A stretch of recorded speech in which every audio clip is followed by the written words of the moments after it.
तो देखो ये क्वेश्चन है बोर्ड पे, ये लाइट एंट्री कर रहा है, यहाँ से एक्सिस है सिलेंडर का ये वाला, और थीटा एंगल पे लाइट एंट्री कर रही है, और ये रिफ्रैक्ट करके अंदर जाएगी, और रिफ्रैक्शन के बाद फिर कर्व सरफेस से फिर रिफ्रैक्ट होके बाहर नहीं आए तो TIR हो जाए, टोटल इंटरनल रिफ्लेक्शन हो जाके अंदर चला जाए। तो उसके लिए मैक्सिमम एंगल कितना रख सकते हो? एंगल बढ़ाते गए बढ़ाते गए बढ़ाते गए। देखो ये लाइट रे अगर ये मीडियम चेंज नहीं करता, इधर हवा है, एयर है, मीडियम चेंज नहीं करता तो ये लाइट रे सीधे चली जाती है ऐसे, लेकिन ये डेंसर मीडियम है, √1.25 है, तो ये नॉर्मल की तरफ ऐसे मुड़ के आएगी। अब यहाँ पे अगर ये जो मुड़ के आई, यहाँ पे एंगल ऐसा रखना पड़ेगा कि इस पोर्शन पे जो एंगल बन रहा है, एंगल ऑफ इंसिडेंस, इस पोर्शन का जो एंगल होगा, और ये रिफ्लेक्ट होके उधर से आए, इस एंगल का नाम आर देते हैं। एंगल ऑफ इंसिडेंस थीटा है, एंगल ऑफ रिफ्लेक्शन आर हुआ वहां पे, और यहाँ पे जो इंसिडेंट हो इसका नाम हो, इस एंगल का हम लोग थीटा डैश कर देते हैं। थीटा डैश का वैल्यू क्रिटिकल एंगल से ज्यादा होना चाहिए, थीटा डैश का वैल्यू क्रिटिकल एंगल से ज्यादा होना चाहिए। तो हम लोग जानते हैं एंगल अगर बढ़ाते चले जाएंगे, ये एंगल बढ़ाते चले जाएंगे तो आर भी बढ़ेगा। अब आर बढ़ गया, आर बढ़ जाएगा, और ये पूरा 90 डिग्री है यहाँ पे, तो थीटा डैश का वैल्यू कम होते जाएगा। तो इस इंसिडेंट रे को उठाते चले जाओगे, ये एंगल ज्यादा होगा तो आर भी ज्यादा होगा, क्योंकि फॉर्मूला होता है यहाँ पे स्नेल से लगाएंगे अगर इस पॉइंट पे, पहला वाला पॉइंट पे, तो 1 sin थीटा इक्वल टू, यहाँ mu sine r, mu fixed है, तो थीटा अगर बढ़ेगा तो इसका मतलब sine r equal to sine theta by mu हो जाएगा। तो थीटा बढ़ेगा तो आर भी बढ़ेगा, आर बढ़ेगा तो ये 90 डिग्री फिक्स्ड है, आर में से 90 ये बढ़ाते जाएंगे तो ये थीटा डैश कम होते जाएगा, थीटा डैश कम होते जाएगा, तो कम हो जाएगा। अगर क्रिटिकल एंगल से कम एंगल हो गया यहाँ डेंसर मीडियम में, इधर एयर मीडियम, तो ये बाहर चली आएगी। तो इतना बढ़ाना है इस थीटा को कि यार इतना बढ़ जाए और थीटा इतना कम हो जाए कि बाहर नहीं निकले। तो बाहर नहीं निकलने के लिए यहाँ पे TIR होना चाहिए, TIR होने के लिए लौट के इधर जाएगी, जितने एंगल पे आए उतने एंगल पे रिफ्लेक्ट बैक हो, TIR हो यहाँ पे, सेम मीडियम में लौट जाए। तो तभी संभव है जब थीटा डैश क्या होगा, बड़ा होगा थीटा सी से, क्रिटिकल एंगल से, theta dash greater than theta C होना चाहिए फॉर TIR। एट इस पॉइंट का नाम ए देते हैं, TIR एट ए पॉइंट पे टोटल इंटरनल रिफ्लेक्शन होने के लिए angle of incidence denser medium में क्रिटिकल एंगल से ज्यादा होना चाहिए, तभी ये लौट के वापस जाएगी, तभी रे बाहर नहीं निकल पाएगी, है कि नहीं? वही काम यहाँ पे भी हो, यहाँ पे भी वही होगा कि ये एंगल जितना है ये एंगल उतना ही रहेगा, ये भी TIR से ज्यादा होगा तो फिर ये लौट के इधर आएगी। इस तरह से ये सब बाहर नहीं जाएगा कर्व सरफेस, तो अंदर में ही लाइट रे रहेगी। कर्व सरफेस, इस सरफेस से बाहर नहीं, इधर से निकल सकता है, कर्व सरफेस से नहीं निकलेगा, ऊपर वाला सरफेस कर्व सरफेस का। तो यही कंडीशन होगा नहीं आउट होने के लिए। क्वेश्चन जो कह रहा है कि does not come out of the curve surface, उसके लिए एंगल थीटा सी से बड़ा होना चाहिए। अब क्या करते हैं, इसमें धीरे धीरे यहाँ इधर की तरफ पहुंचते हैं, इसमें दोनों तरफ आर जोड़ देते हैं, are plus theta C greater than equal to R, R plus theta dash greater than R plus theta C, अपने मर्जी से जोड़ दी। अब इस ट्रायंगल में हम लोग देख रहे हैं are plus theta C equal to 90 हो जाए, क्योंकि तीनों का जोड़ 90 होता है, 180 होता है, 180 होता है, ये 90 है तो ये दोनों 90 होगा, तो ये हो जाएगा 90 डिग्री इस ट्रायंगल के हिसाब से। तो 90 degree greater than R plus theta C, तो इसका मतलब हो गया 90 minus theta C greater than R, तो मतलब R less than equal to, Ram बड़ा है लक्ष्मण से तो लक्ष्मण छोटा है राम से, R less than 90 minus theta C. अब साइन दोनों तरफ लगा देते हैं, sine R less than sine 90 minus theta C, sine 90 minus theta C को कॉस थीटा सी बोलते, कॉस थीटा सी, ऐसा हो गया। अब ये इस इक्वेशन से, इसमें म्यू साइन आर को साइन थीटा बोलते हैं, तो साइन आर की जगह साइन थीटा बाय म्यू डाल देते हैं, साइन आर की जगह साइन थीटा बाय म्यू डाल देंगे और निकाल लो कंडीशन पे, निकल जाएगा थीटा कितना होना चाहिए। साइन थीटा सी जानता है, साइन थीटा सी 1/म्यू होता है। तो ये पिछले क्लास में क्वेश्चन दिए थे, बोला था कितना एंगल यहाँ पे मैक्सिमम दे ताकि ये रे जो है यहाँ से रिफ्लेक्ट करके ही वापस जाए, बाहर नहीं निकले। तो ये एंगल बड़ा होना चाहिए क्रिटिकल एंगल से। तो ये जब बड़ा होगा क्रिटिकल एंगल से तो रे बाहर नहीं निकलेगी, अंदर में ही रिफ्लेक्ट हो जाएगी। अब इसमें दोनों तरफ आर जोड़ दिए हम लोग, तो ये r plus theta c 90 degree हो जाएगा। ये क्वेश्चन बन गया, थीटा सी उधर भेज दिया, ऐसा बन जाएगा। अब ये बड़ा इससे, इसका मतलब राम बड़ा लक्ष्मण से, इसका मतलब लक्ष्मण छोटा है राम से, तो आर लेस देन इतना। साइन दोनों तरफ ले लिए तो ये क्वेश्चन बन गया। अब इस इक्वेशन 1 से हम लोग साइन आर को लिख सकते हैं साइन थीटा बाय म्यू, मतलब यहां से चलते चलते थीटा तक हम लोग पहुंचे। ये वैल्यू यहाँ लिख देते हैं साइन आर की जगह, साइन आर की जगह पे वो वैल्यू लिख देते हैं जल्दी से। अब सॉल्व करो, अब निकल जाएगा तुम्हारा। साइन आर की जगह ये पुट कर दो, तो sine theta by mu less than equal to cos theta C, इसका मतलब sine theta less than equal to mu cos theta. तो म्यू एक से ज्यादा है, इनइक्वालिटी बदलेगा नहीं, ऐसा हो गया कंडीशन। अब तुम जानता है कि क्रिटिकल एंगल का फॉर्मूला क्या होता है, sine theta C equal to 1/म्यू। तो कॉस थीटा सी कितना हो जाएगा यहाँ से, जो 1/म्यू है तो रूट म्यू स्क्वायर माइनस 1 हो जाएगा। तो कॉस थीटा सी हो जाएगा रूट म्यू स्क्वायर माइनस 1/म्यू। तो ये कंडीशन आ गया mu into root mu square minus 1/म्यू, तो म्यू म्यू कट जाएगा। तो साइन थीटा का value root under mu square minus 1 हो गया। म्यू का स्क्वायर करेंगे तो 1.25 आएगा, तो 1.25 रूट दिया था ये, तो 1.25 माइनस 1 तो क्या आ गया रूट 0.25। 0.25 को क्या बोल सकते हैं हम लोग, 25/100, तो 1/4 लिखेंगे इसको, 0.25 हो जाएगा। अब ये sine theta less than equal to आ गया 1/2, sine theta less than equal to 1/2। 1/2 क्या होता है, sine 30 degree, sine theta less than equal to sine 30 degree, तो theta less than equal to 30 degree है। इस तरह से ये एंगल का मैक्सिमम वैल्यू क्या हो गया 30 डिग्री, उससे कम रखना पड़ेगा 30 से, या 30 डिग्री रखना पड़ेगा। तो this is the answer, this is the answer. तो पिछले क्लास में ये प्रॉब्लम दिए थे, तो यहाँ से स्टार्टिंग की हम लोग, स्टेप 1 और ये मेन स्टेप हुआ स्टेप 2। अब इसको सॉल्व कर दिए, सॉल्व करते चले गए, स्टेप 3 और ये स्टेप 4, 4 स्टेप में आंसर है। समझ में आया ये क्वेश्चन कैसे बनाए। थीटा का वैल्यू मैक्सिमम 30 डिग्री हो जाएगा। फॉलो किया इसको, यस या नो लिखो जल्दी से, जब समझ जाता है तो लिखा करो यस, अब मिटाना हो तो ओके लिखा करो, तो हम मिटा देंगे फटाफट। यस यस, दूसरा क्वेश्चन देखो लिखो।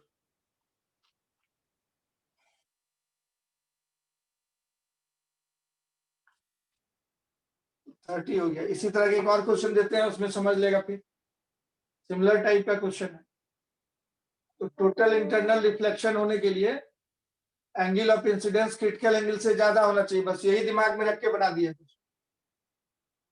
तो जहां पे जो है बोल रहा है कि बाहर नहीं निकले, TIR होगा, टोटल इंटरनल रिफ्लेक्शन होगा, तो angle of incidence must be greater then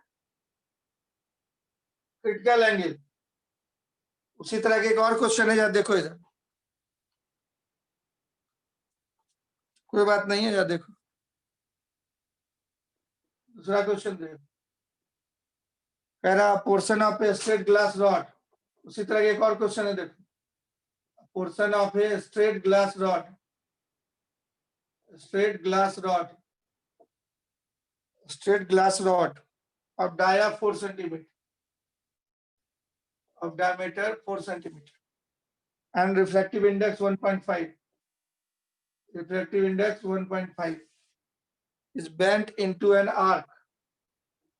Is bent into an arc of radius capital R. Arc of radius capital R. And a parallel beam of light. And a parallel beam of light. Parallel beam of light is incident on it. Is incident on it as shown. Incident on it as shown. Find the smallest r. Find the smallest r which permits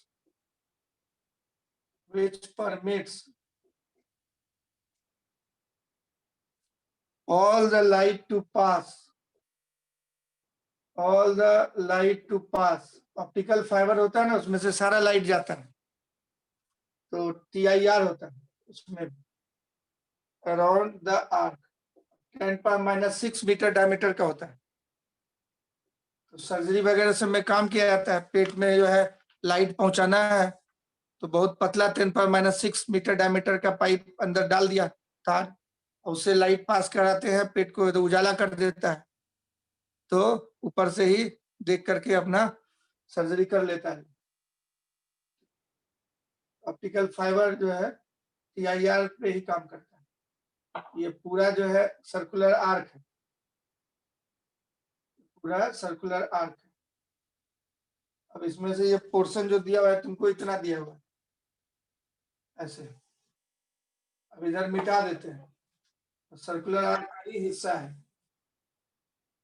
इतना portion है circular arc का, वो हिस्सा मिटा दिया। यहाँ से light entry कर रहा है और कह रहा है कि इसके अंदर से ही सब जाए। आर क्या है, तो बाहर वाला तक का दूरी है आर और ये दूरी है डी, ऐसे दिया हुआ, और लाइट इधर से दे रहा है, एंट्री दे रहा है। पैरेलल बीम ऑफ लाइट ऐसे आ रहा है, सारा का सारा लाइट इसी से जाए, मतलब कर्व सरफेस से बाहर नहीं निकले।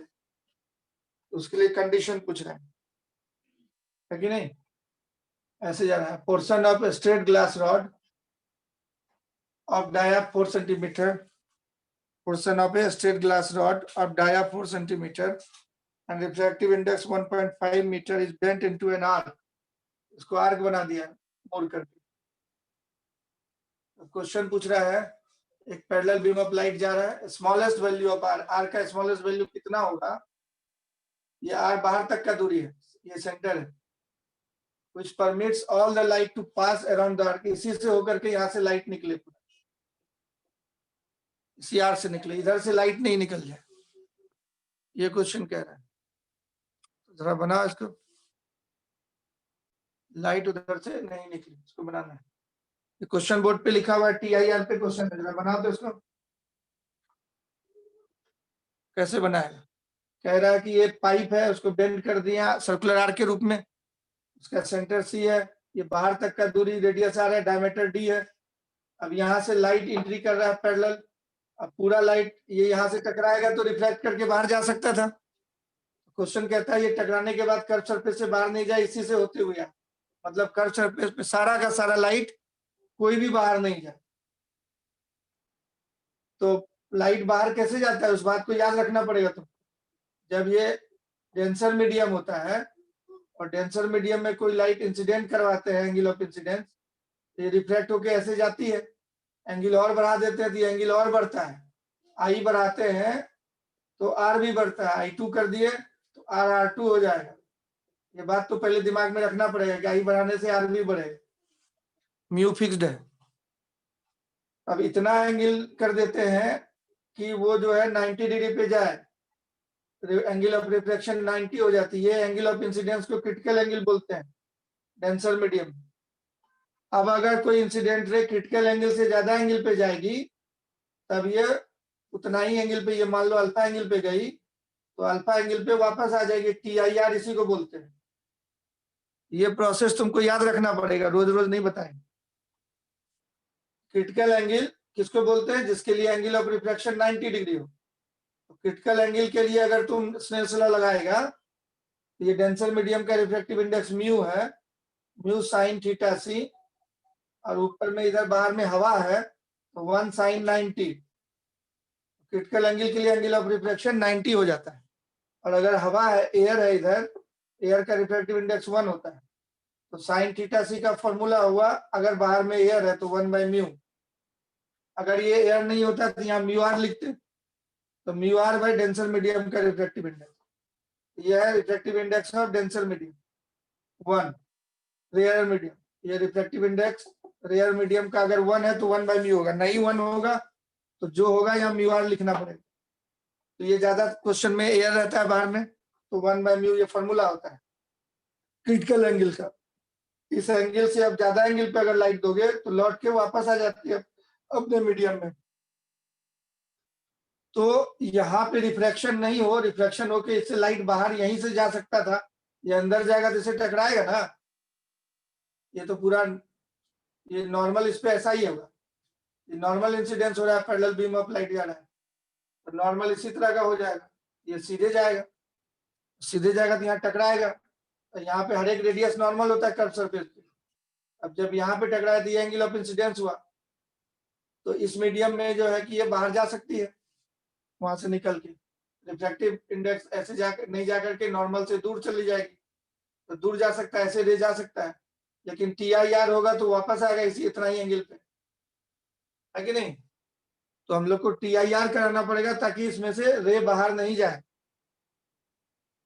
तो TIR करने के लिए एंगल क्या होना चाहिए? वो एंगल होना चाहिए क्रिटिकल एंगल से बड़ा। ये क्रिटिकल एंगल से बड़ा होगा तभी TIR होगा। इसका जो सबसे छोटा एंगल है वो हम लोग चेक करेंगे, सबसे छोटा एंगल कौन सा बना रहा है। तो सबसे छोटा जो एंगल होगा वो भी अगर क्रिटिकल एंगल से ज्यादा होगा, यहाँ पे जब इंसिडेंट हो रहा है लाइट रे, अलग अलग जगह पे इंसिडेंट हो रहा है, यहाँ पे जब लाइट रे यहाँ 90 डिग्री है एंगल, और इधर की तरफ इंसिडेंट होगा, तो अब एंगल ऑफ इंसिडेंस का वैल्यू कम होते चला जाएगा। एंगल ऑफ इंसिडेंस का वैल्यू नॉर्मल बदलते जा रहा है। यहाँ पे नॉर्मल ऐसा है, यहाँ पे नॉर्मल क्या होगा, ऐसा होगा। यहाँ पे नॉर्मल क्या होगा, ऐसा होगा। यहाँ पे नॉर्मल क्या होगा, ऐसा होगा। तो रेडियस होता है सरफेस पे नॉर्मल, ठीक है। तो नॉर्मल बदलते चला जा रहा है, तो नॉर्मल बदल रहा है, ये एक्सिस है, ये अंदर वाला एक्सिस, तो नॉर्मल बदलते चला जा रहा था। तो नॉर्मल के साथ जो एंगल होगा वो जहां पे सबसे छोटा एंगल बनाएगा, वो अगर क्रिटिकल एंगल से ज्यादा हो जाए तो बाकी एंगल तो ज्यादा होगा ही क्रिटिकल एंगल से। तो देखेंगे कि ये जब लाइट रे एंट्री करेगी तो कहाँ पे सबसे छोटा एंगल बना रहा है, वो एंगल अगर क्रिटिकल एंगल से ज्यादा कर देंगे तो बाकी एंगल सब तो बड़ा होगा नॉर्मल के साथ, तो वो क्रिटिकल एंगल से ज्यादा हो जाएगा। क्रिटिकल एंगल से ज्यादा हो जाएगा तो TIR होगा, तो कोई भी रे वापस बाहर की तरफ रिफ्लेक्ट होकर नहीं जाएगी। तो हम लोग को चेक करना पड़ेगा कि कौन सा मिनिमम एंगल ऑफ इंसिडेंस है। We have to check which angle is minimum angle of incidence. तो इस फोटो को बड़ा बना के हम लोग चेक करते हैं, तस्वीर को बड़ा बना के चेक करते हैं कौन सा एंगल ऑफ इंसिडेंस मिनिमम है। ये सर्कुलर आर्क टाइप का बनाया हुआ था, डायमीटर D था।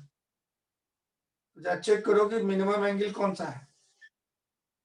अब यहाँ से रे एंट्री कर रही थी, सेंटर है, और ये कर्व सरफेस तुम्हारा, यहाँ से लाइट रे एंट्री कर रही है। लाइट रे जब एंट्री कर रही है उस मीडियम में, तो सबसे छोटा एंगल कहाँ बनाएगा? तो यहाँ से जो लाइट रे जाएगी, ये इंसिडेंट हुई यहाँ, ये नॉर्मल हुआ, तो ये एंगल क्या हो गया, सबसे कम होगा। सबसे लास्ट वाला जो रे जाएगा इधर अंदर, तो ये एंगल जो है सबसे कम होगा। और शुरू में जो था इस वाले के साथ एंगल देखो, इंसिडेंट एंगल यहाँ पे 90 डिग्री है, ये नॉर्मल होता है, रेडियस नॉर्मल होता है, ये वाला रेडियस नॉर्मल होगा क्योंकि सर्कुलर आर्क है, पूरा सीधा रहता है ऐसे, तब ये वाला ही नॉर्मल कलर, लेकिन सर्कुलर आर्क के रूप में बना दिया तो ये वाला नॉर्मल है। अब क्या है कि और जब यहाँ पे इसके जस्ट ऊपर वाला जो पोर्शन है, इसके जस्ट नीचे वाला इधर आके टकराएगी, ये नॉर्मल हुआ, इसके साथ एंगल थोड़ा कम होते चला गया, ये वाला थोड़ा यहाँ टकराएगा, ये नॉर्मल हुआ, इसके साथ एंगल और कम हुआ, ये वाला इधर आके टकराएगा, ये नॉर्मल और कम हुआ, नॉर्मल के साथ एंगल ऑफ इंसिडेंस कम होते जा रहा है, तो सबसे कम कौन सा होगा? जो सबसे लास्ट में जाएगा, ये सबसे कम एंगल होगा। तो ये जो मिनिमम एंगल है, ये हो गया मिनिमम एंगल, थीटा मिनिमम यही वाला हो। तो सबसे नीचे वाला रे जो एंट्री मारेगा सीधे, ये एंगल मिनिमम एंगल हो। तो मिनिमम एंगल जो होगा, जो पाइप में एंट्री कर रहा है सीधा सीधा, तो मिनिमम एंगल जो होगा वो अगर क्रिटिकल एंगल से ज्यादा हो जाए, तब ये रे यहीं से रिफ्लेक्ट हो जाएगी, ऐसे रिफ्लेक्ट हो जाएगी।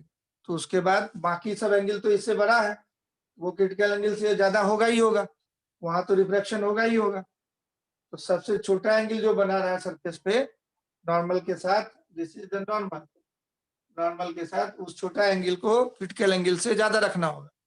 समझ में आया जो बात बोले? यस और नो?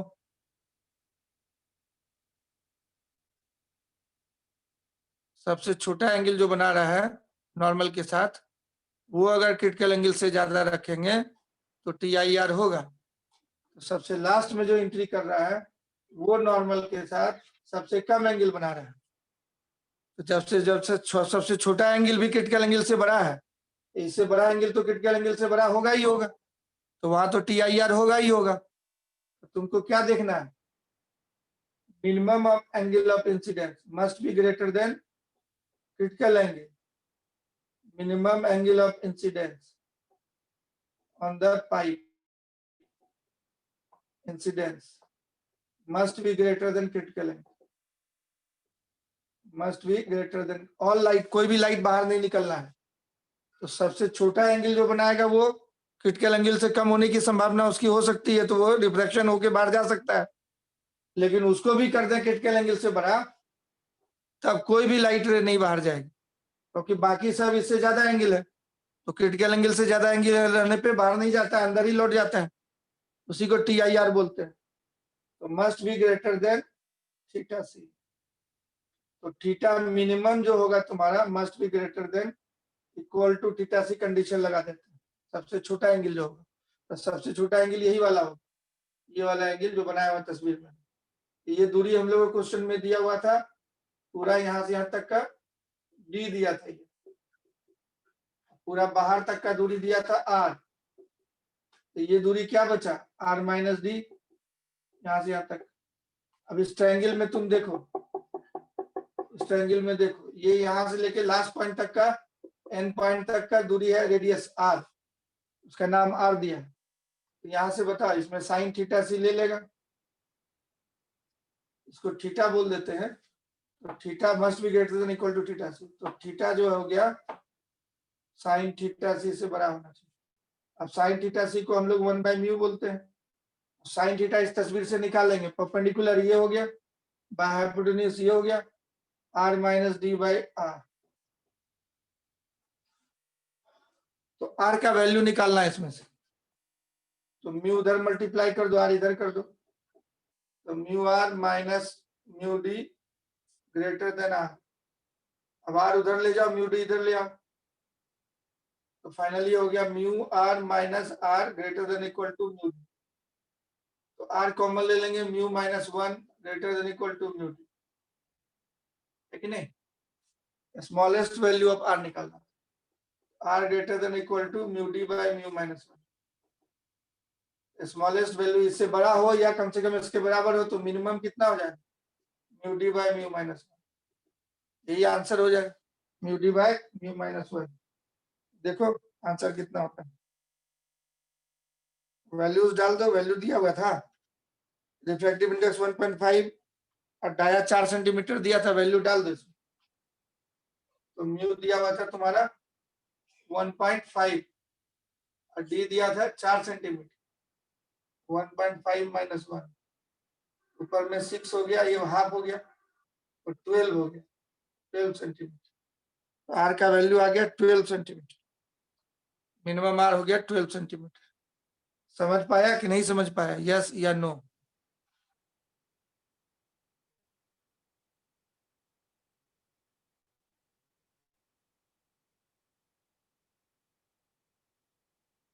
पीयूष गुप्ता, अली समझ गया।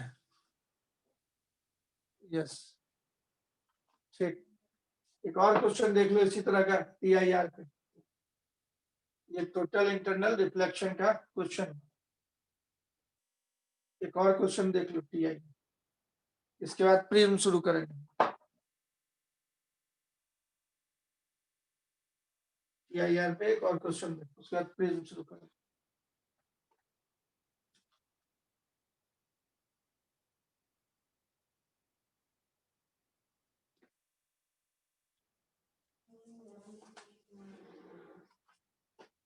क्वेश्चन दिया है,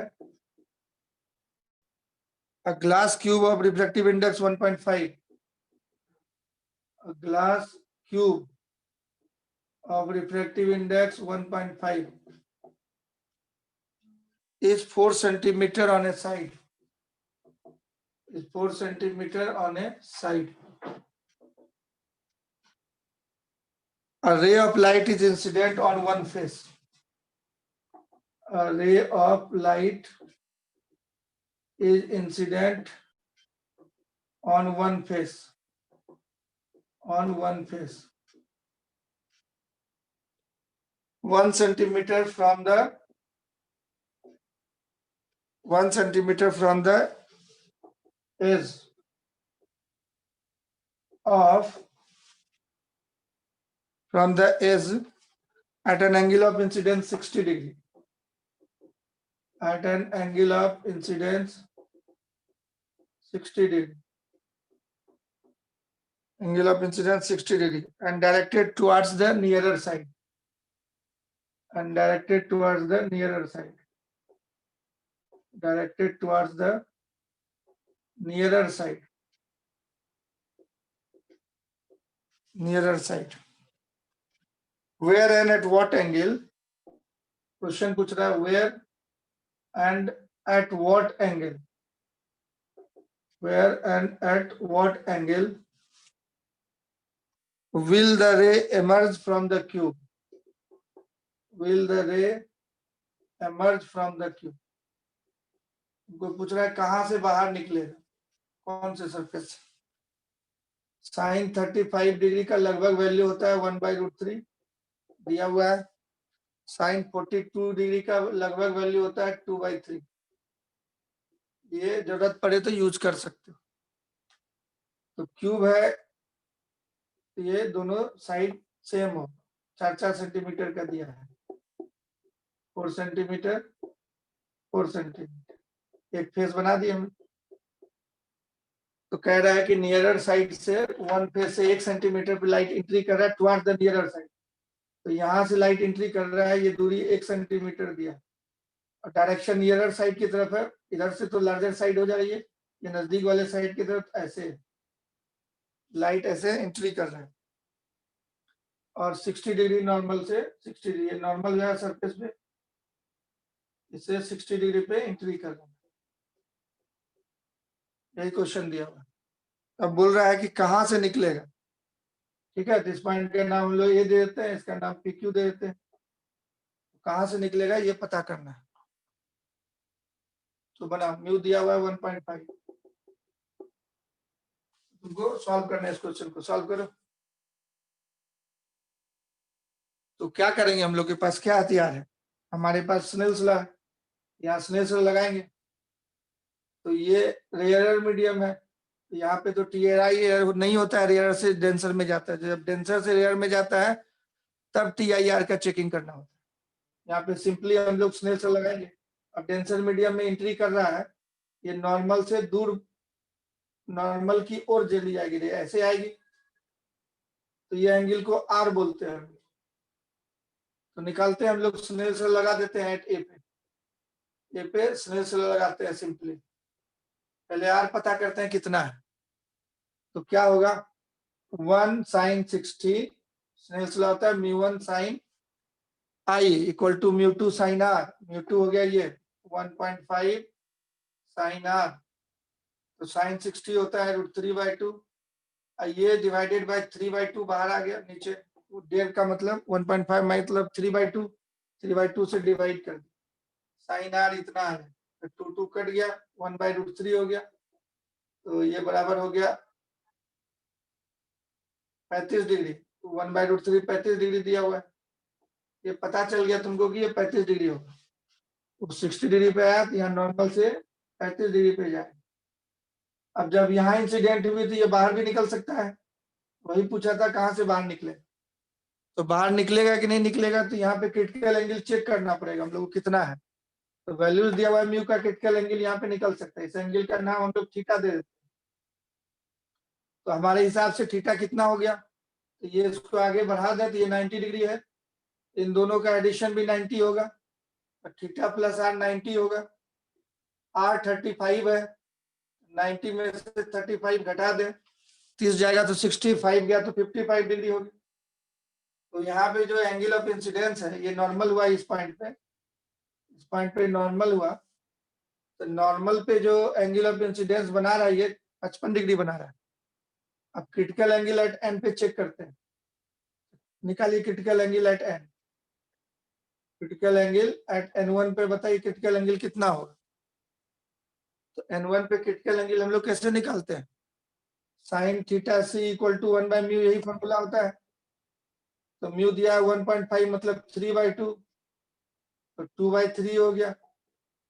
तो साइन थीटा सी 2/3, 2/3 42 डिग्री दिया हुआ था, तो थीटा सी इसका मतलब 42 डिग्री है। तो ये तो क्रिटिकल एंगल से ज्यादा हो गया क्योंकि थीटा तो हमारा 55 डिग्री है। इसका मतलब यहाँ पे TIR हो जाएगा। क्रिटिकल एंगल 42 डिग्री आ रहा है और यहाँ पे जो एंगल ऑफ इंसिडेंस है डेंसर मीडियम में ये 42 से बड़ा है।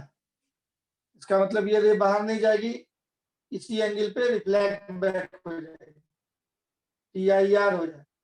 यहाँ पे लिख देंगे since theta greater than theta C, 55 degree बड़ा होता है 42 से, so TIR total internal reflection take place at n1, take place at n1। n1 पे रिफ्लेक्शन हो जाए, TIR हो जाए। इसलिए ये एंगल जितने पे जाती है लाइट रे का प्रॉपर्टी है मिरर की तरह बिहेव करने लगी, जितने एंगल पे गई उतना ही एंगल पे रिफ्लेक्ट बैक हो जाएगी। अब यहाँ पे ये कितना एंगल बनाएगा वो चेक करते हैं। यहाँ नॉर्मल ऐसा हो जाएगा n2 पॉइंट पे, ये नॉर्मल हो गया। इसको आगे बढ़ा दें तो ये 90 हो गया। ये थीटा हमारा आ गया यहाँ पे 55 डिग्री, ये 90 है तो ये हो जाएगा 35 डिग्री। तो क्रिटिकल एंगल कितना है 42 डिग्री और ये तो मात्र 35 है। तो this angle is lesser than critical angle, इसमें रे बाहर चली जाएगी। तो यहीं से रे बाहर निकलेगा, इसी पॉइंट से रे बाहर निकल जाएगा क्योंकि 35 is greater than less than critical angle. इस एंगल का नाम अल्फा कर देते हैं हम।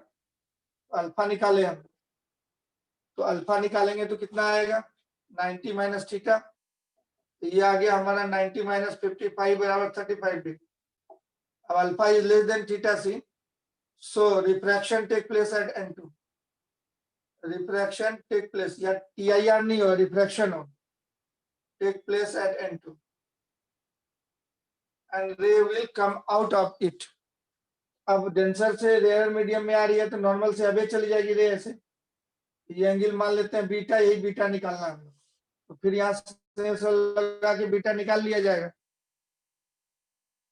है ना। स्नेच लगा के बीटा निकाल लेंगे हम लोग। अभी तक जितना बात बोले समझने में कोई तकलीफ हुई, समझ में आया, यस और नो?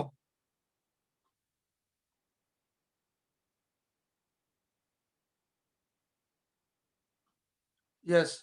तो क्वेश्चन में यही QN2 पूछ रहा है कि कितना होगा, क्वेश्चन में QN2 पूछ रहा है।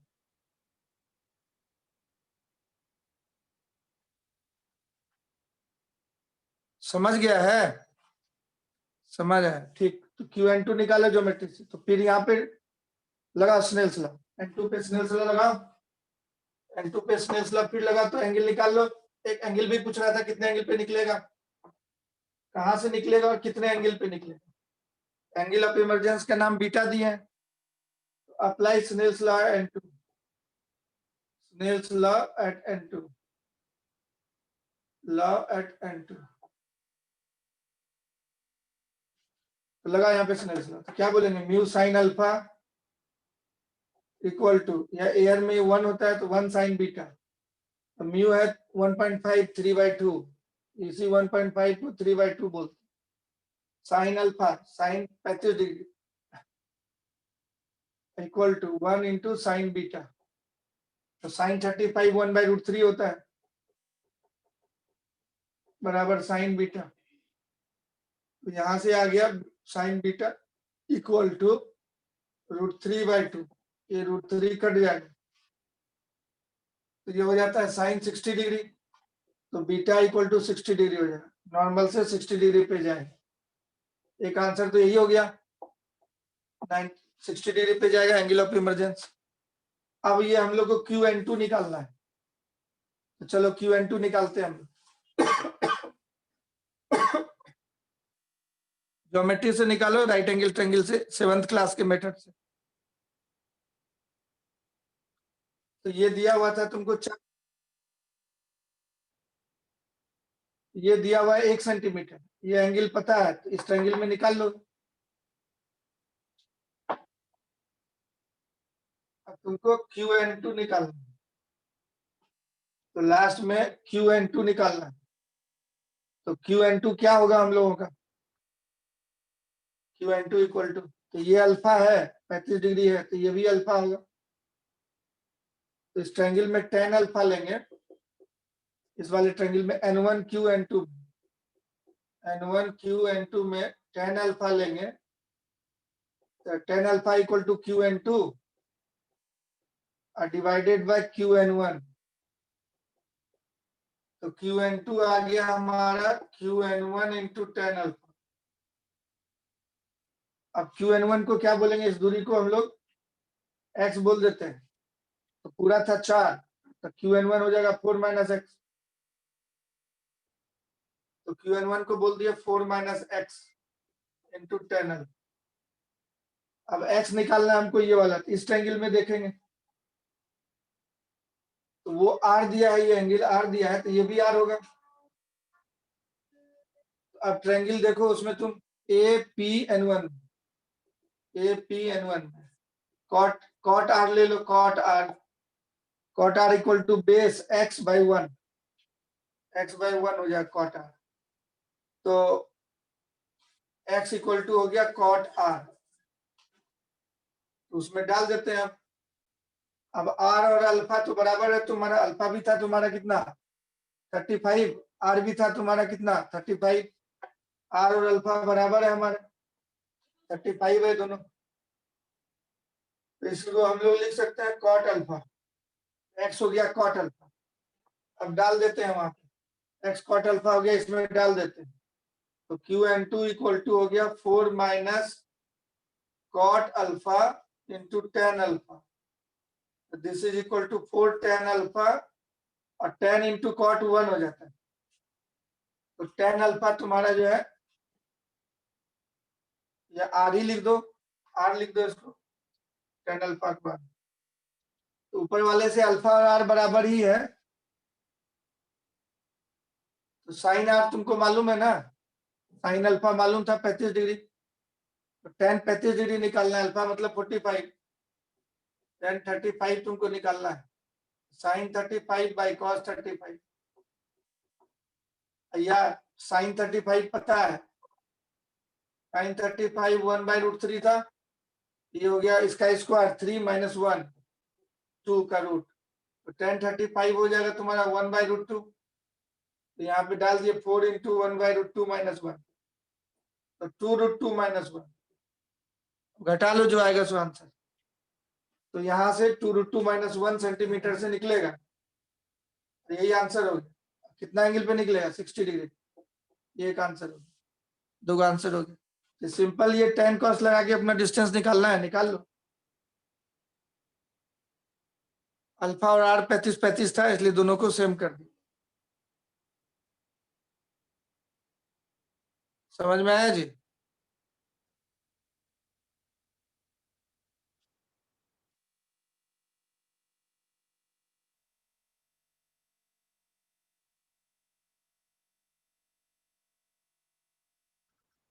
यस यस, तो इस तरह से तुम कैलकुलेशन कर लिया, स्नेल्स लॉ और TIR का कंडीशन लगा के कैलकुलेशन कर लिया, यही काम होता है। इसी तरह से काम करके हम लोग कैलकुलेट करते हैं सारा।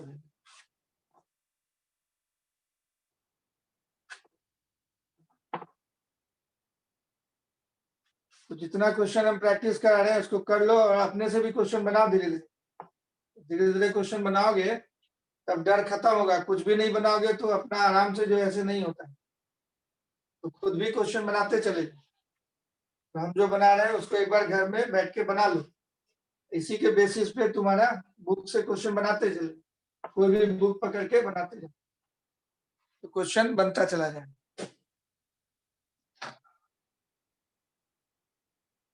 और एक आध क्वेश्चन देख लो जल्दी से, फिर हम लोग पेज में स्टार्ट करेंगे।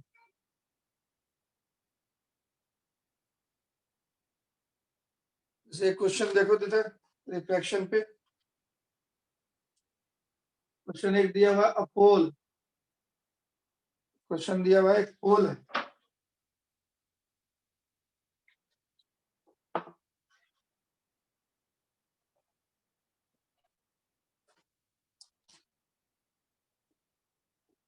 अपोल extends 2 meters above the bottom of a swimming pool, extends 2 meters above the bottom of a swimming pool, bottom of a swimming pool.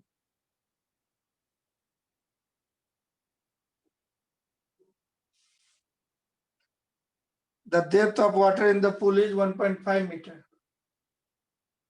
The depth of water in a pool is 1.5 meter. पानी 1.5 metre तक भरा हुआ है। तो पूछ रहा what is the length of the shadow, उस पोल का शैडो का लेंथ क्या होगा। What is the length of the shadow,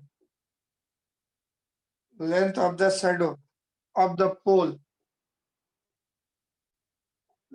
pole का shadow, length of the shadow of the pole on the bottom of the pole, bottom of the pole.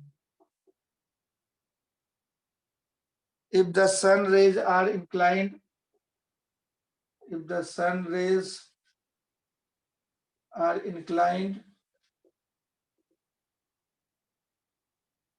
at 60 degree with the horizontal, with the horizontal. Simple question है, snail सा लगा के बन जाएगा, snail सा लगा के बन जाएगा। यही पोल दिया हुआ एक तुमको है कि नहीं, और ये पूल है, स्विमिंग पूल 2 मीटर है, 1.5 मीटर तक पानी है, ये वाटर है, ये वाटर है।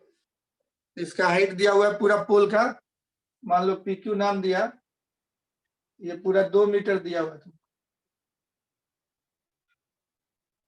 और पानी 1.5 मीटर तक दिया है, भरा हुआ है ना। तो PQ इस पानी का लेवल को R बोल दिया। अब सनरेज हॉरिजॉन्टल से 60 डिग्री पे, तो यहीं पे पोल पे जो सनरे है से आ रही है सनरेज, ये हॉरिजॉन्टल से 60 डिग्री पे, यहाँ से इस तरह से लाइट रे आ रही ओरिएंटल से 60 डिग्री पे। तो पोल का छाया यहाँ कैसा बने वो पता करना है। तो चलो बना दो। पानी का रिफ्लेक्टिव इंडेक्स 4/3 होता है, हम लोग को पता है वाटर का।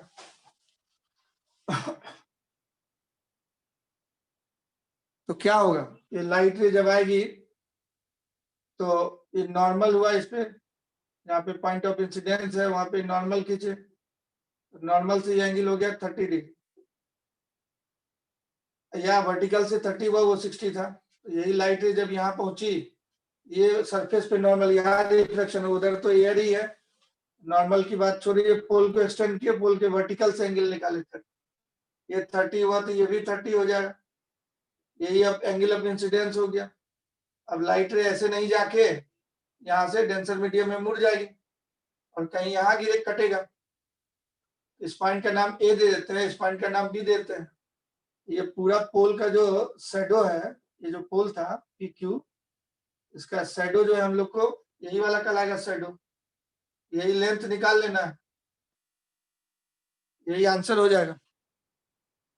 तो तुम यहाँ पे TIR मतलब सॉरी स्नेल्स लॉ लगाओ, इस एंगल को R बोलता है, स्नेल्स लॉ लगाओ, तो स्नेल्स लॉ एट A लगाओ, रिफ्रैक्टिंग सरफेस पे स्नेल्स लॉ लगाओ, तो यहाँ पे एयर है, तो 1 sin 30 degree equal to mu है 4/3 साइन आर, यही साइन आर निकल जाएगा हम लोग, साइन 30 3/2 होता है,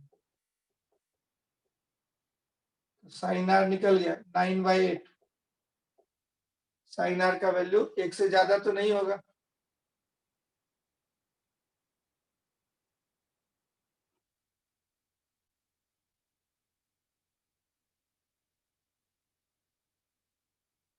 length of the shadow of the pool on the bottom of the pool is sin 30 half होता है ना, हाफ, तो 3/8 होगा, 3/8, तो इतना आ गया साइन आर का वैल्यू 3/8, साइन 30 हाफ तो 4/3, साइन आर का वैल्यू आ गया हमारा 3/8, फिर साइन आर आ गया तो यहाँ से परपेंडिकुलर डाल के अब ट्रायंगल से हम लोग ये लेंथ निकाल सकते हैं, ये लेंथ दिया हुआ 1.5 पूरा, एक साइड मालूम है एक एंगल मालूम है, ये 1.5 मीटर दिया था, ये दूरी निकाल, इस पॉइंट का नाम सी देते हैं, तो शैडो निकालने का मतलब हो गया क्यूबी निकालना है, क्यूबी को क्यूसी प्लस सीबी कर देंगे, अब सीबी इस ट्रायंगल से निकाल लो तुम, राइट एंगल ट्रायंगल से परपेंडिकुलर बाय हाइपोटेन्यूज करके निकाल लेगा, साइन आर मालूम है, तो ये सीबी कितना आएगा 10 के टर्म में आएगा, तो 10 आर लेंगे उस ट्रायंगल में यहाँ पे, तो 10 आर हो जाएगा सीबी बाय 1.5, तो सीबी इक्वल टू हो गया 1.5 इंटू 10 आर, ये कौन से ट्रायंगल में देखे, ये सीबी में, ये सीबी ट्रायंगल में 10 आर निकाल ली और सीबी डाल दिए, क्यूसी कितना होगा, तो क्यूसी यहाँ से निकल जाएगा, ये 0.5 है और ये दूरी निकाल लेते हैं, दूरी एक्स बोल देते हैं, एक्स प्लस 1.5 10 आर, अब इस ट्रायंगल में तुम निकाल लो पी आर ए में, ट्रायंगल पी आर ए में एक्स निकालना, ये दिया हुआ 0.5, दो में से 1.5 घटा देंगे 0.5 हो जाएगा, tan 30 equal to x by half, 0.5 मतलब हाफ, तो x इक्वल टू हो गया tan 30 1/√3, तो 1/2√3 हो गया सेंटीमीटर, मीटर हो गया, सब मीटर में दिया हुआ था, ये हाफ इधर मल्टीप्लाई हो गया, रूट tan 30 होता है 1/√3, 1/2√3 हाफ आ गया, ये लिखा गया 1/2√3, वो 3/2, tan r यहाँ से निकाल लो, sin r मालूम है तो tan r निकल जाए, 3/8 है, तो 64 माइनस 9, 64 माइनस 9 65 हो, तो 55 हो, 64 माइनस 9, 64 माइनस 9, 64 माइनस 9 55 हो गया, तो tan r यहाँ से बता सकते हो तुम 3/√55, अब इसको पूरे को सॉल्व कर लो, शैडो का लेंथ चला है, अब इसको सॉल्व करना है, खाली सॉल्व करेगा तो आंसर आ जाना चाहिए, एक हो गया पहला वाला 1/2√3,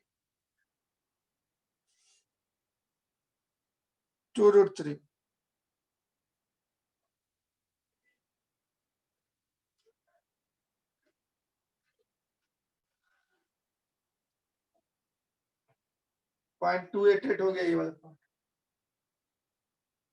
ये वाला पार्ट 9/√55 इंटू 2,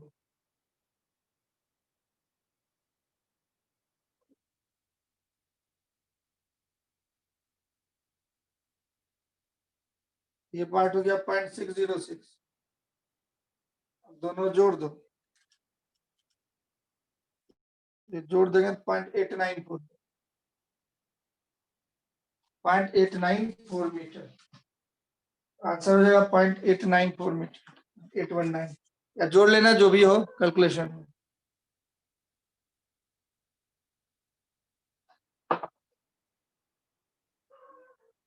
चलो इस तरह से रिफ्रैक्शन का प्रॉब्लम तुम कर सकता है। देख रहा है कि स्नेल्स वाला लगता है, कहीं TIR वाला लगता है, तो और ज्यादा कुछ भी नहीं। अब आगे हम लोग बढ़ते हैं प्रिज्म की तरफ।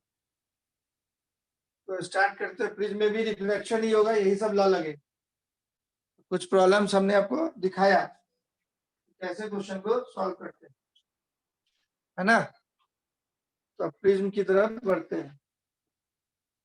प्रिज्म किसको बोलते हैं? रुको एक मिनट, प्रिज्म लेके एक आते हैं, दिखाते हैं प्रिज्म। इसका भी सरफेस प्लेन होता है।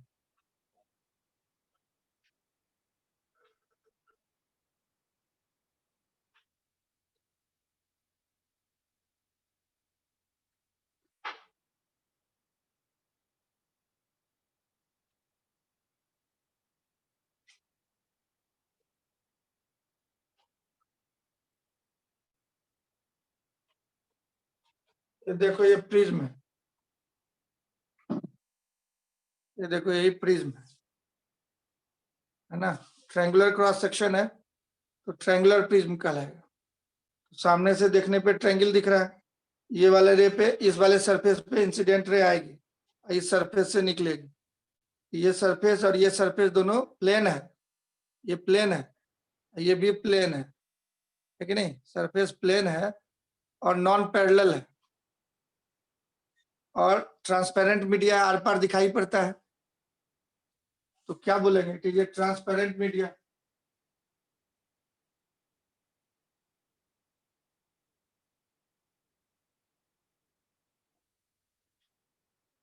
Transparent media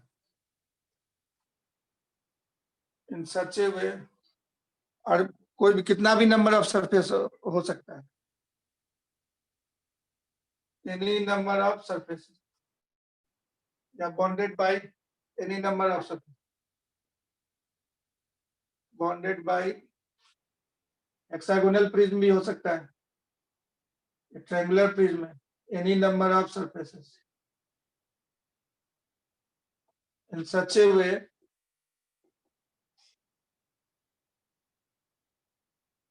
that surface at which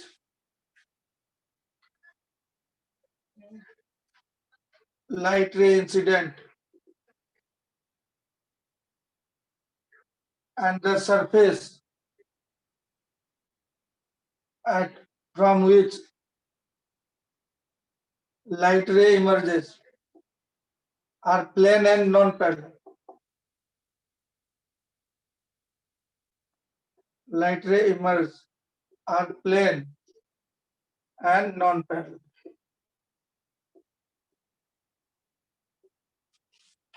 ये ट्रायंगुलर प्रिज्म तुमको दिखाए, इस तरह का है triangular prism.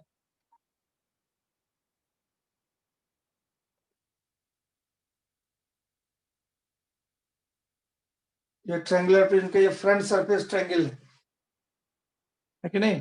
Triangular hexagonal prism भी हो सकता है, 6 सरफेस इसमें होगा, इस तरह का हेक्सागोनल प्रिज्म हो गई।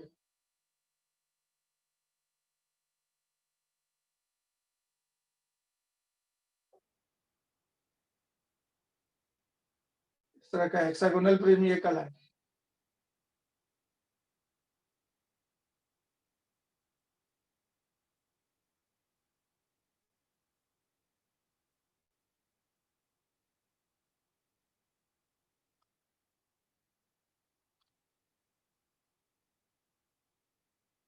क्या कहलाएगा हेक्सागोनल प्रिज्म? कितना भी सरफेस हो सकता है, ये ट्रायंगुलर प्रिज्म है।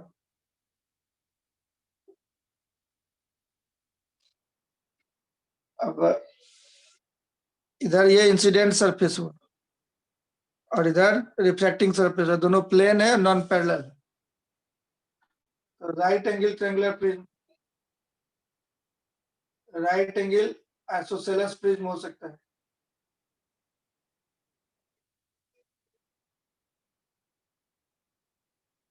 एक एंगल 90 डिग्री हो और दोनों साइड बराबर हो, ये वाला साइड 90 डिग्री हो, इसी को पीछे एक्सटेंड कर देगा, तुमको प्रिज्म जैसा शेप बनेगा। Right angle isosceles prism, simply write angle prism भी बोल सकता है, दोनों साइड को जरूरी नहीं कि इक्वल हो।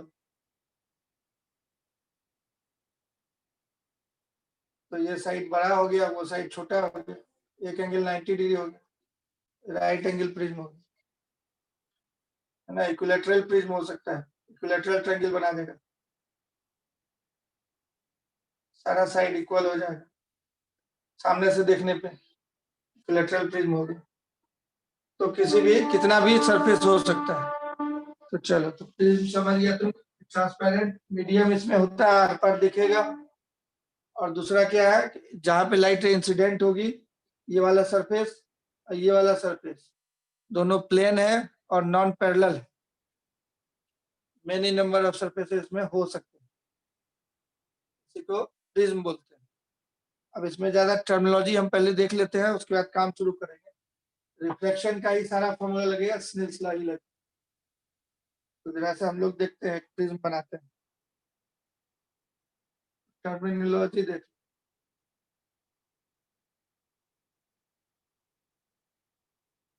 तो ये जो दो, एक इस पे लाइट रे इंसिडेंट होगी इस सरफेस पे, फ्रंट व्यू है ये सामने से देखने पे, और यहाँ से लाइट रे रिफ्लेक्ट होगी। तो जहाँ पे लाइट रे इंसिडेंट हो रही है जिस सरफेस पे, और जिस सरफेस से लाइट रे निकल रही है, इन दोनों के बीच के एंगल को एंगल ऑफ प्रिज्म बोलते हैं। तो मान लो ये पी क्यू आर कर दिए, तो एंगल जो दिख रहा है क्यू पी आर, उसको एंगल ए बोल रहे हैं, इसी को एंगल ऑफ प्रिज्म बोलते हैं, एंगल ऑफ प्रिज्म। या इसका दूसरा नाम होता है एपेक्स एंगल या रिफ्रैक्टिंग एंगल, इसको रिफ्रैक्टिंग एंगल भी बोलते हैं of prism. Angle of prism या पूरा नाम रिफ्रैक्टिंग एंगल ऑफ प्रिज्म भी बोलते हैं।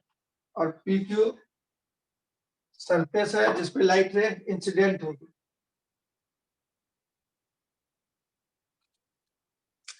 तो पी क्यू जो सरफेस है, plane surface on which light ray is incident,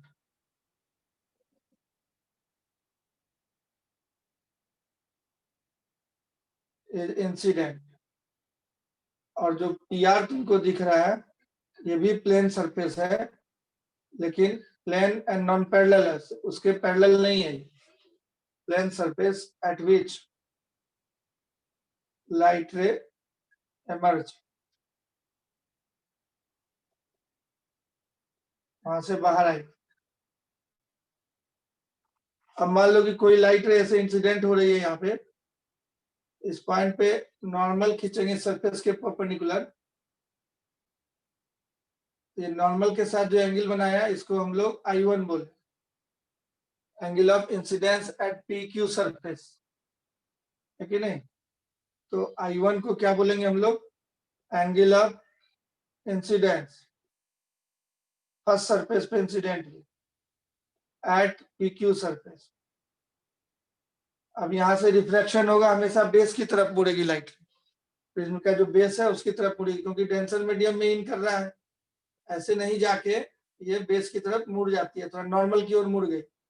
इस एंगल को R1 बोले। तो R1 को हम लोग बोले एंगल ऑफ रिफ्रैक्शन,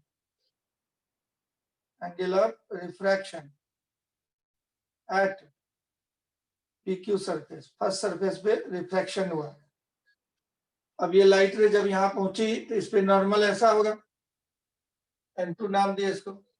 ये लाइट रे सीधे नहीं जाके फिर बेस की तरफ मुड़ेगी, बार बार बेस की तरफ ही मुड़ेगी, क्योंकि ये रेयर मीडियम हो गया तो नॉर्मल से दूर जाएगी, ऐसा बोल सकते हो कि बेस की तरफ मुड़ेगी।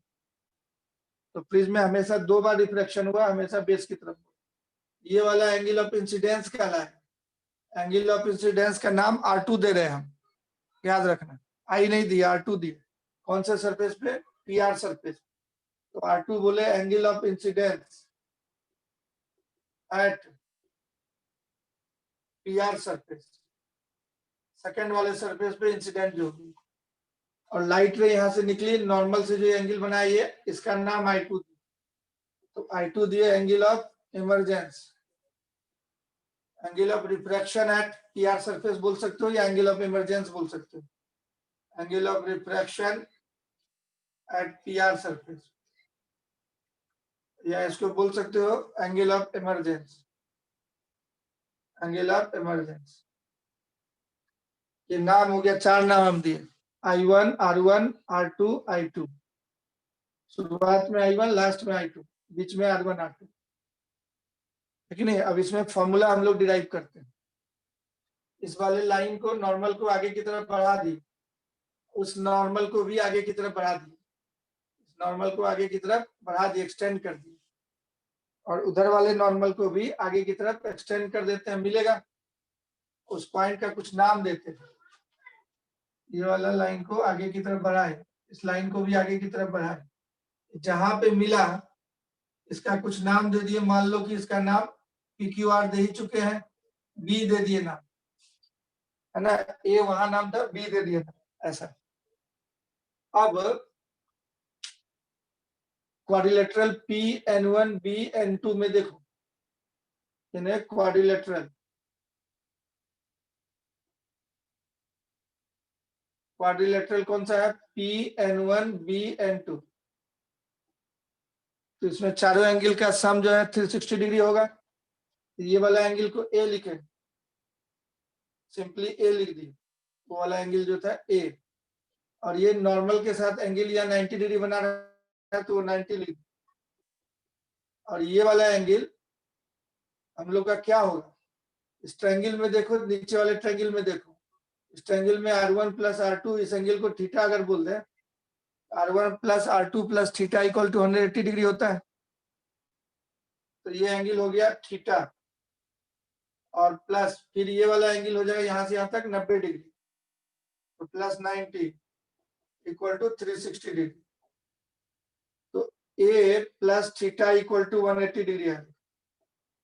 अब थीटा क्या बोलेगा इन ट्रायंगल N1 BN2 में देखो, ये जो ट्रायंगल बन रहा है, ज्योमेट्री है सिंपल, तीनों का जोड़ 180 डिग्री होगा। R1 plus R2 plus theta 180 degree, तो थीटा बराबर हो गया 180 degree minus R1 plus R2।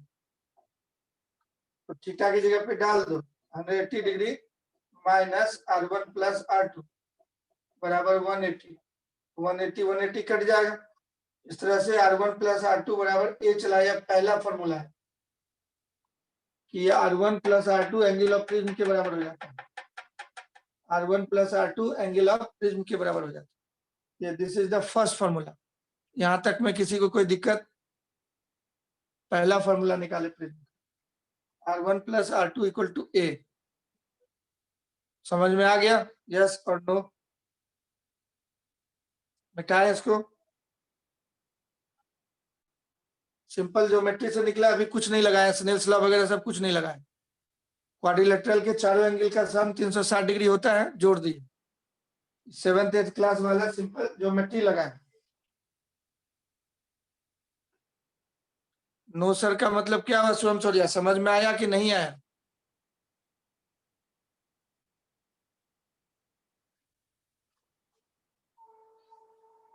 Shubham Shaurya समझ में आया कि नहीं आया? पता ही नहीं चलता, खाली नो सर हाँ सर लिख रहा है, तो समझ में आया कि नहीं आया?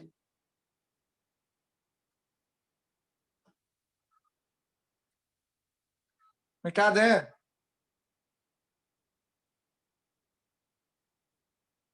This is the first formula, R1 plus R2 equal to A।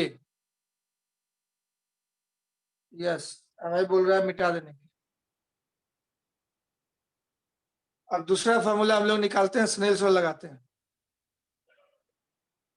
R1 plus R2 equal to A आए। चलो डेविएशन देखते हैं कितना प्रोड्यूस हुआ। रे जो एंट्री कर रही थी ऐसे, ये 2 बार मुड़ा, एक बार इधर मुड़ा, फिर एक बार मुड़ा, 2 बार मुड़ा, तो 2 बार डेविएशन हुआ। तो total deviation produced by the prism, 2 bar deflection हुआ। नहीं, एक बार ऐसे जाना था मुड़ गया, फिर ऐसे जाना चाहिए था मुड़ गया, तो 2 बार मुड़ा, तो टोटल डेविएशन कितना होगा वो निकालना। तो टोटल डेविएशन प्रोड्यूस निकालते हैं।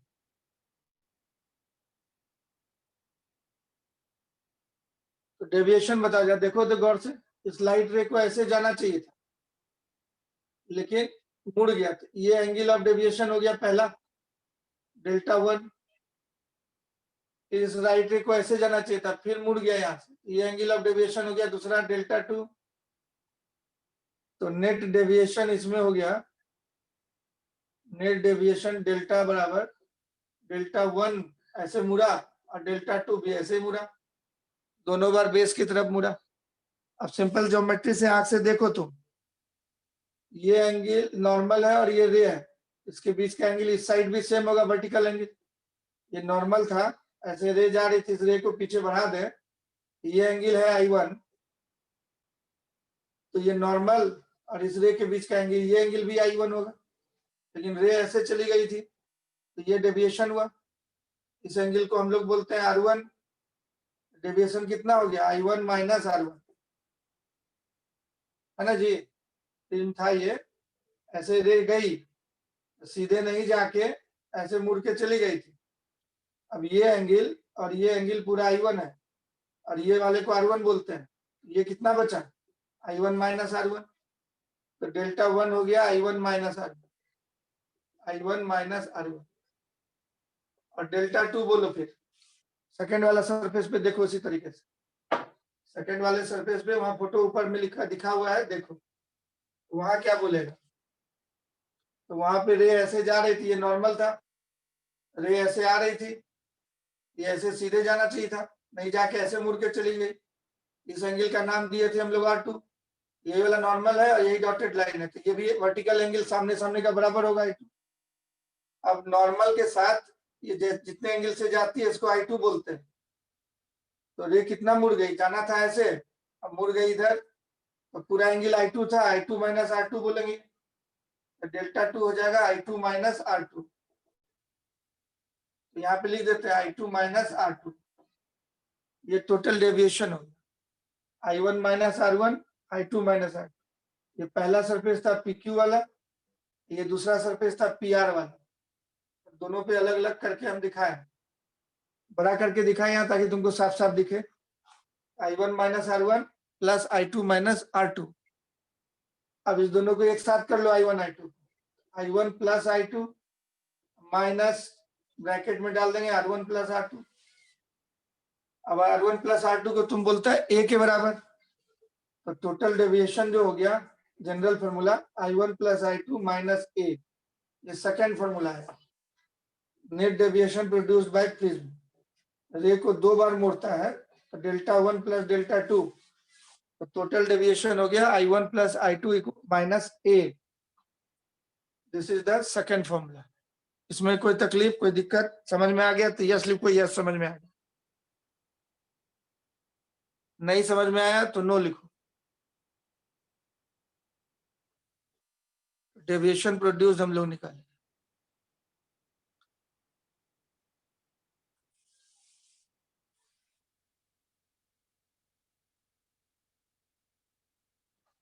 विश्वजीत बोल रहा है एक बार फिर समझा दीजिए, अपने से देखो ना यार, ब्रेक डांस किया है कभी, ऐसे जा रहा है मुड़ गया, तो जितना मुड़ा वो एंगल तुमको देखना है। जैसे रे जा रही थी उधर नहीं जाके मुड़ गया, तो कितना मुड़ा देखो ना, ये एंगल तुम्हारा I1 है, वर्टिकल एंगल जानता है ना इक्वल होता है, ये एंगल इक्वल होता है, ये जानता होगा, बचपन में पढ़ा हुआ 7th क्लास में। ये I1 है तो ये वाला I1 होगा, इसी रे को आगे बढ़ाए, इस रे को आगे बढ़ाए, वर्टिकल एंगल इक्वल होता है, ये I1 है तो ये भी I1 हुआ, लेकिन रे जो है यहाँ से जाके ऐसे मुड़ के चली गई थी, नॉर्मल के साथ इस एंगल का नाम हम R1 देते हैं, ये पूरा I1 है, I1 में से R1 घटा दिया तो ये डेल्टा, इतना ही ना मुड़ा है, ऐसे नहीं जाके ऐसे गया, कितना मुड़ा यहाँ से आता है, ये I1 में से R1 घटा दिया, I1 माइनस R1।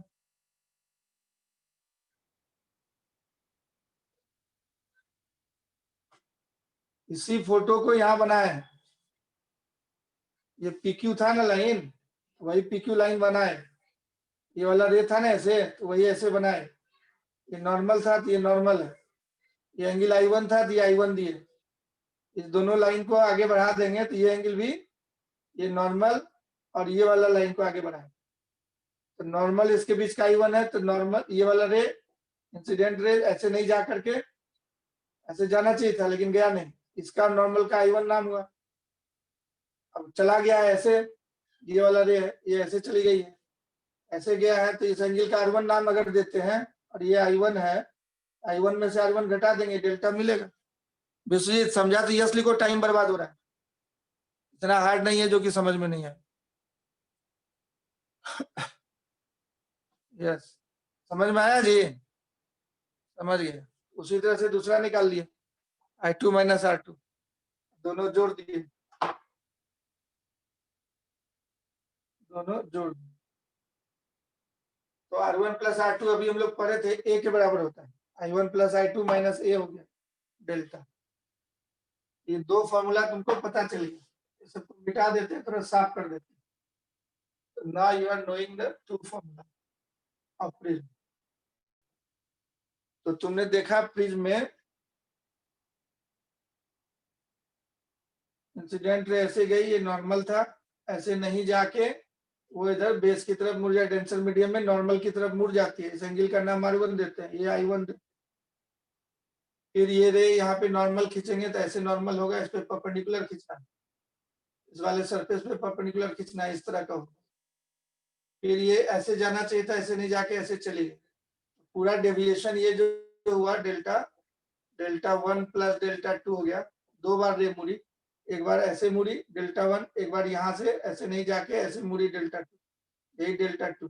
इस एंगल का नाम हम लोग I2 देते हैं, और यहाँ पे जो आ रहा था एंगल उसका R2 नाम देते हैं, उसका नाम R2 देते हैं। यही कहानी हुआ था। तो हम लोग को पता चला पहला फॉर्मूला R1 प्लस R2 बराबर ये वाला एंगल ऑफ प्रिज्म। ये दूसरा फॉर्मूला पता चला कि I1 plus I2 minus angle fixed होगा, I1 प्लस I2 है, तो मान लो I1 प्लस I2 तुमको I1 का वैल्यू दे दिया 30 डिग्री, और I1 प्लस I2 मान लो 75 हो रहा है ना, तो इसका मतलब I1 30 और I2 45 रखा तुम, और अगर इसको उल्टा कर दे, I1 को कर दे 45 और I2 को कर दे 30, तो भी I1 प्लस I2 75 ही रहेगा, ये भी 75 ही रहेगा। मतलब I1 I2 को इंटरचेंज कर देंगे, I2 पहले लिख दे, I1 बाद में लिख दे, तो एंगल ऑफ डेविएशन पे कोई फर्क नहीं पड़ेगा। मतलब I1 30 रखे, I2 45 रखे, या I1 45 रखे, I2 30 रखे, इन दोनों के लिए डेविएशन सेम होगा। तो you can for same deviation you can interchange I1 and I2, I1 और I2 को इंटरचेंज कर देंगे तो डेविएशन पे फर्क नहीं पड़ेगा। I1 और I2 को इंटरचेंज कर देंगे तो डेविएशन पे फर्क नहीं पड़ेगा, है कि नहीं। ये I1 है एंगल नॉर्मल के साथ, ये नॉर्मल के साथ I2 है एंगल जो बाहर निकल रहा है, इमरजेंट रे। ये इंसिडेंट रे था हमारा, इंसिडेंट रे, और ये इमरजेंट रे जो बाहर निकल रहा है। तो नॉर्मल के साथ ये नॉर्मल है, ये नॉर्मल है, नॉर्मल के साथ इंसिडेंट रे जो एंगल बना रहा है उसको I1 बोलते हैं, और नॉर्मल के साथ इमरजेंट रे जो एंगल बना रहा है उसको I2 बोलते हैं। I1 I2 को इंटरचेंज करने से डेविएशन पे कोई फर्क नहीं पड़ता, उस नोट को लिख लेते हैं। If I1 and I2 are interchanged, then deviation remains same, deviation remains same।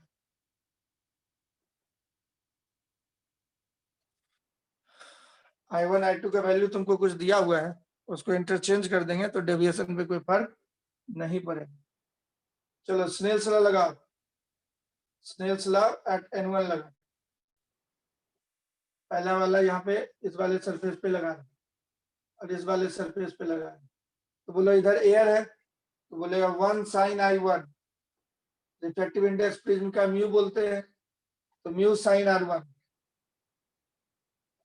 दूसरे सरफेस पे लगा, यहाँ पे N2 पे लगा, Snell's law at N2, N2 पे लगाएगा तो क्या बोलेगा, mu sin R2, mu sin R2 equal to 1 sin I2। Easy है, बहुत टफ नहीं है, इसलिए परेशान नहीं होना। स्नेल्स लॉ दोनों जगह लिख दिए। अब अगर ये एंगल ऑफ प्रिज्म कम होता है 10 डिग्री के आसपास मान लो, बहुत कम है एंगल ऑफ प्रिज्म, तो ये एंगल ऑफ इंसिडेंस I1 और R1 भी छोटा होगा। तो if angle of prism is very less, if angle of prism is less, angle of prism is less, is small, तब हम लोग अप्रोक्सीमेशन लेके करते हैं। जैसे ए लगभग 10 डिग्री के आसपास, साइन I1 को हम लोग I1 लिख देते हैं, एंड साइन R2 को उसी तरह से साइन I2 को I2 लिख देंगे, साइन R1 को R1 बोल देंगे, साइन R2 को R2 बोल देंगे स्मॉल एंगल ऑफ प्रिज्म के केस में। तो ये हो जाएगा I1 equal to mu R1, तो ऊपर लिखते हैं I1 equal to mu R1 and I2 equal to mu R2 for small angle of prism, angle of prism. तब इसमें डेविएशन निकालेंगे हम लोग, डेल्टा को तब बोलेंगे I1 प्लस I2 माइनस ए। I1 की जगह म्यू R1 डाल दें, I2 की जगह म्यू R2 डाल दें, माइनस ए कर दें, म्यू कॉमन हो जाएगा, R1 प्लस R2 माइनस ए हो जाए। अब R1 प्लस R2 को ए बोलते हैं, तो म्यू ए माइनस ए हो जाए। तब डेविएशन का फॉर्मूला म्यू माइनस 1 इंटू ए हो। ये फॉर्मूला आप यूज कर सकते हैं डेविएशन के लिए, एंगल ऑफ प्रिज्म स्मॉल है। देखिए डेविएशन एंगल ऑफ प्रिज्म पे डिपेंड करता है, अगर ये बहुत छोटा होगा तो ये फॉर्मूला लगा सकते हैं for small angle of prism 10 degree के आसपास। ये डेविएशन का फॉर्मूला, यही जनरल फॉर्मूला था, ये दोनों जनरल है, उसी का पर्टिकुलर केस बोले हैं। स्मॉल एंगल ऑफ प्रिज्म के लिए डेविएशन को म्यू माइनस 1 इंटू ए लगाते हैं।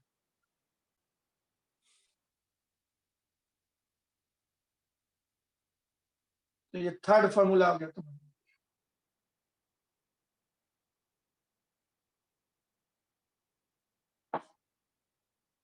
This is the third formula.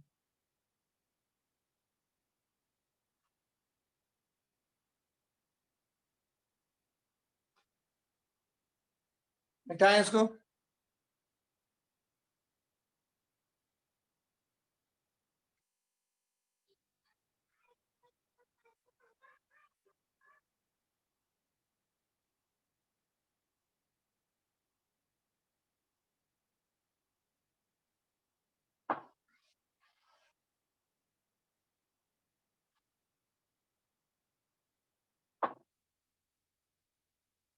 Minimum deviation prism कितना पैदा करेगा? तो यहाँ देखो अगला theory, minimum deviation produced by prism. Minimum deviation experiment से निकाला जाता है। तो from experiment and theory it is observed that for minimum deviation produced by prism, minimum deviation produced by prism, angle of incidence जो था I1 और angle of emergence तो था I2, ये दोनों बराबर होता है। I1 I2 बराबर होता है, जब दोनों सेम है तो इसको I बोल देते हैं। तो स्नेल्स लॉ से तब तुम बोल सकता है, देन फ्रॉम स्नेल्स लॉ से तुम बोलता है, क्योंकि क्या बोलता था, 1 sin I1 equal to mu sine R1 बोलता था, और 1 sin R2 mu sine R2 equal to 1 sin I2 बोलता था। अब ये वाला दोनों बराबर है तो ये भी बराबर होगा, ये I1 I2 बराबर है तो ये दोनों भी बराबर हो जाएगा, बराबर है, म्यू कट जाएगा, R1 बराबर R2 हो जाएगा, R1 बराबर R2 हो जाएगा, तो इसको R बोल दे। कहने का मतलब वी आल्सो है, तो मतलब मिनिमम डेविएशन के लिए I1 I2 इक्वल हो जाएगा, R1 R2 इक्वल हो जाएगा। तो मिनिमम डेविएशन तब क्या बोलेगा, तो मिनिमम डेविएशन का फॉर्मूला तब लिखेगा तुम फॉर्मूला होता था डेविएशन का, फॉर्मूला तुम्हारा होता था I1 प्लस I2 माइनस ए। तो मिनिमम डेविएशन के लिए I1 को I बोल देगा, I2 को भी I बोल देगा, एंड R का फॉर्मूला होता था R1 प्लस R2 को A बोलता था, ये बोलता था। तो मिनिमम डेविएशन के लिए R1 R2 सेम हो जाता है, और मिनिमम डेविएशन के लिए I1 plus I minus A also R plus R बराबर A बोलेगा यहाँ। तो 2R इक्वल टू A हो गया, है कि नहीं? 2R इक्वल टू R को तब A/2 बोल सकता है, और ये हो गया 2I माइनस A। ये मिनिमम डेविएशन का फॉर्मूला। अब इसको स्नेल्स लॉ में अगर समा दें,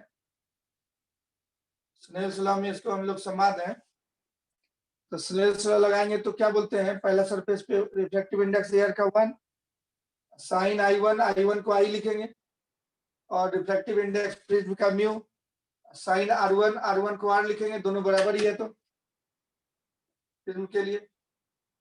तो I का वैल्यू यहां से लाके डाल दो इसमें, I यहां से निकालेगा डेल्टा मिनिमम प्लस A/2, इसमें डाल दिया sine A plus delta minimum by 2। I यहां से निकालो, आई कितना आएगा, ए उधर भेज देगा, ए प्लस डेल्टा मिनिमम 2 से डिवाइड कर देगा, इतना आ जाएगा, बराबर म्यू साइन आर को यहाँ A/2 डाल दो, साइन A/2 लिख देगा आर की जगह। तो एक फॉर्मूला इस तरह से याद रखा जाता है, mu equal to sine A plus delta minimum by 2 divided by sine A/2।